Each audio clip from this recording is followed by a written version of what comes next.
In this guide, I will be showing you guys how to record screen and face with Canva. Let's get started. First, launch your Canva.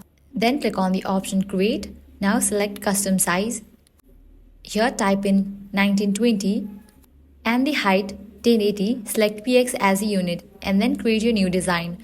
Next, go to Uploads tab on the left and click Record Yourself. Select Record a Talking Head. Then in the top right corner, choose Camera and Screen as a recording method. When prompted, select your entire screen. Choose the correct screen if you have more than one and click Share. Canva will now display your webcam and microphone options.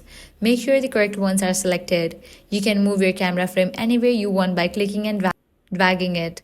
Once you are ready, click Record, wait for the countdown, and begin your screen recording. Minimize the panel and record whatever you need.